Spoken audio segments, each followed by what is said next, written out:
let's start off with really digging into, because I talk about this occasionally, but not terribly often, the difference between a lifestyle business and an enterprise business.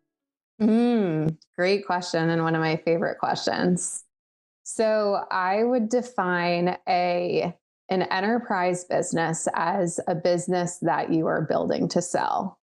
So in the context of personal financial planning, that asset will be largely responsible for securing your retirement or your financial independence. Right. If you run a lifestyle business, then it's going to be your personal savings that are going to be what secures your financial freedom or your retirement. Right. So with a lifestyle business, you have to be very intentional from the start about, okay, if my plan is I'm 30 years old and I want to retire by 60, I need to save $10,000 a month in order to be able to continue my lifestyle at 60 and shut things down. So that's how I would define it at the highest level as the difference between the two. I wouldn't allow that to discourage someone who's running an enterprise business from making smart personal saving decisions. Sure.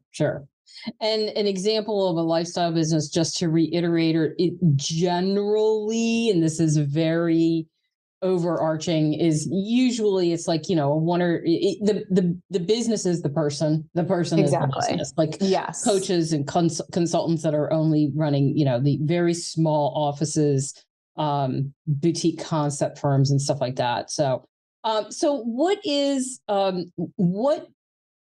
why do business owners need a financial plan?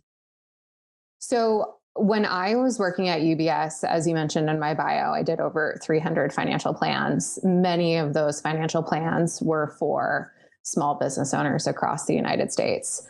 And I found that business owners were woefully underprepared for retirement. Yeah. It was like seeing a deer in headlights at 65, or maybe even sooner if it was triggered by a health event.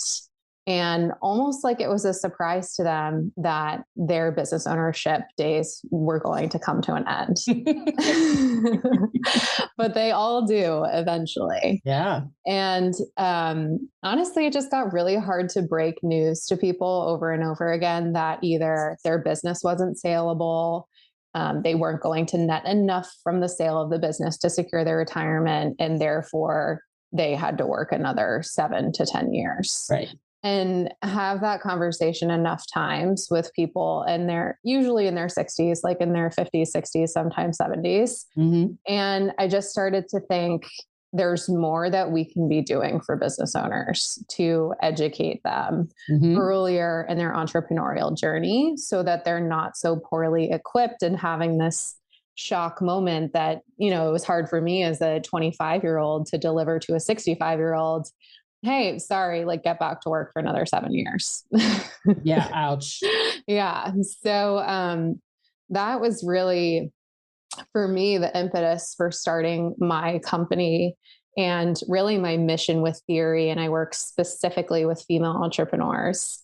But I work mostly with millennials because at this point in time, I have the opportunity to help them create wealth. Exactly like my firm. I don't call it a wealth management firm. I call it a wealth creation firm because we have the opportunity to intentionally create wealth versus me expecting you to come to me at 65 with, $2 million in pocket.